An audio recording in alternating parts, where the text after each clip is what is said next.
Okay, hello, how are you? My name is Camila Bermúdez and I am taking Prácticas Discursivas de la Comunicación Oral 2 this year.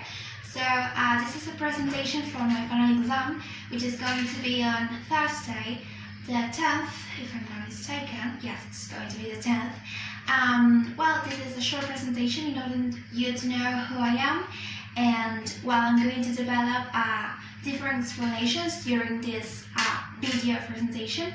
So I hope you really like it, you enjoy it, and you understand my explanations that I'm going to develop. Okay, so the first part of this video is going to be about the explanation of what the article that I have chosen is about. First, I'm going to read the title that says Scotland becomes first part of UK to ban smacking. Next, I'm going to read the short summary that I have written in order to explain what this article is about. So it says, smacking children is not correct. Thus, Scotland, which is a country of the United Kingdom, has drawn up a law that prohibits physical punishment of under 16s. Although there are people who support this decision, there are others, the opponents, who do not support the new law since they argue that there are already laws that protect children from abuse at the hands of adults. Okay, so the second part of this video is going to be about words. In English, we have two types of words, content words and function words. First, I'm going to explain what are they, okay, and I'm going to add some examples from the article. So, first of all, let's speak about content words. Content words can be adverbs, verbs, nouns, and adjectives. They carry most of the meaning of the sentences, and their pronunciation is called protected. And what is that? I'm going to read the concept. It says, it means that they don't have vowel reduction on their stressed syllables. That is to say, the syllable that is stressed cannot be, the vowel sound there cannot be schwa, okay? There has to be a vowel sound there that is not schwa. So let's see some examples. First of all, we have the word children. Children is a content word because it is a noun. It is a plural of child, and this word is a two-syllable word, two-syllable noun. We have two syllables here, chill and dren. Where is the stress here? Do we say children or do we say children? Where is the stress? Well, the stress is on the first syllable, okay? So that is why the phonetic transcription, it's going to be like this. Children, okay? The first syllable is going to be with a short vowel E, and then the other syllable, which is dren, is going to be with schwa, okay? There's going to be a vowel reduction there. Next example is the word government. Government is again a noun, but here we don't have two syllables, but three. Government. Where is the stress? Do we say government? Do we say government? Or do we say government? Where is the stress? The stress, as you can see here, is on the first syllable. Okay? We have here in the first syllable this a. And then in the other two syllables, we have the short vowel sound schwa, okay? The same happens here in this syllable. Next is, the next example is injustice. Injustice is again a noun. Here we have how many syllables? Injustice. We have again three syllables. But the difference between this word and this one is that here the stress is on the first syllable, and in this word the stress is on the second syllable. Okay, we say injustice. Here the stress is on the second syllable. Finally, we have the word majority. Majority is again a noun. And how many syllables do we have here? We have 4. Majority. Where is the stress? It is on the second syllable again. Majority. So the other syllables are with schwa. Okay. Good. Let's pass now to this word. Have. What happens with have? Have can be a counter word as the main verb of the sentence. Like for example, I have a pen, right? There have is the main verb. But it can also work as a function word because it can work as an auxiliary verb. I can say, for example, I have loved him. There, the main verb is not have, but loved. Okay? So it can be both a content word or a function word. So that is why this word has got 2 ways of saying it. It has got a strong form and a weak form with schwa.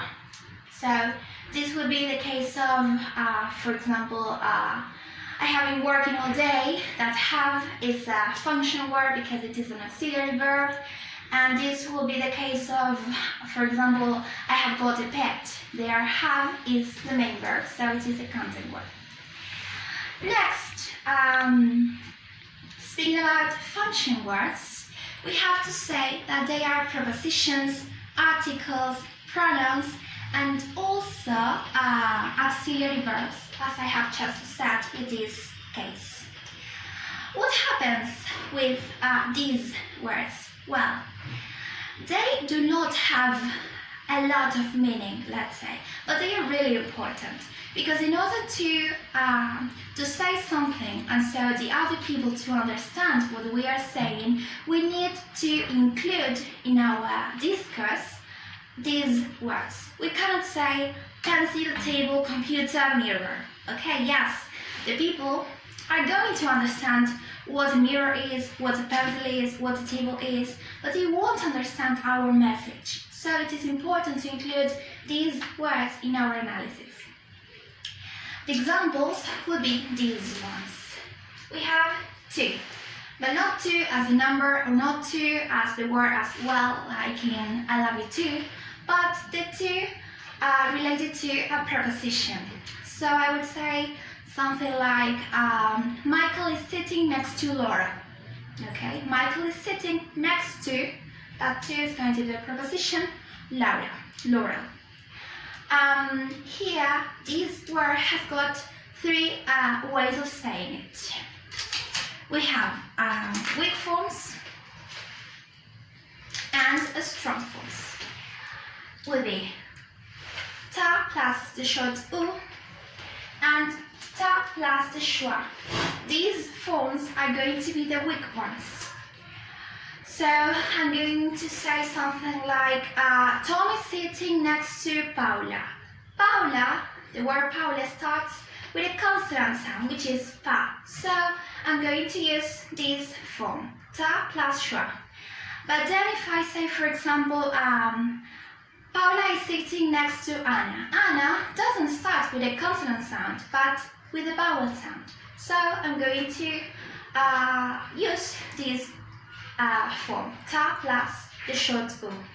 Then, I said before that this word has got a strong form, which is ta plus the long u.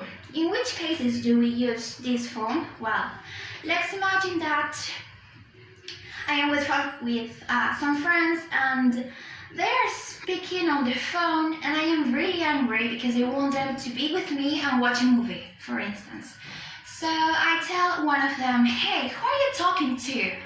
That to, which is a preposition, and it is placed in the end of a question, is going to be like this, okay? Because I am making emphasis on, okay, who are you talking to? Who is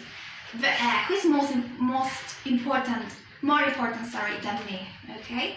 So these are the three forms of saying this word. Then we have the word de. De is an article, it is a definite article, and it has got again three ways of saying it. We have da plus schwa, da plus a short e. These forms are the weak ones.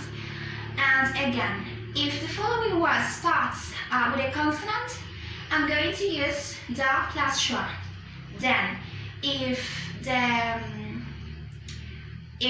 following word starts with a vowel sound, I'm going to use da plus the short e.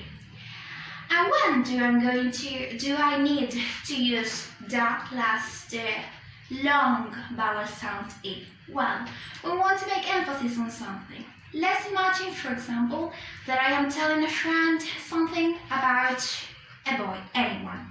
So I say, she tells me something like, "Oh, I am going to be mad because of him." Yes, but it's not any boy, but the boy. There, I'm making emphasis on, okay, it's not an ordinary boy or anyone, but the boy. Okay, so these are the three ways of saying this article. And finally, we have got another article, but this article is not a definite one, but an indefinite article, which is a. Here again I have two ways of saying it. A, which is a strong form.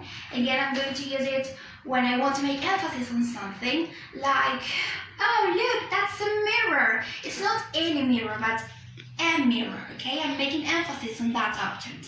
And then we have this form, which is the weak one, and it is with schwa, because maybe I'm not making emphasis on the object, but maybe on the action, or maybe on the subject that is doing that action, okay? So this is all for the first part of the analysis.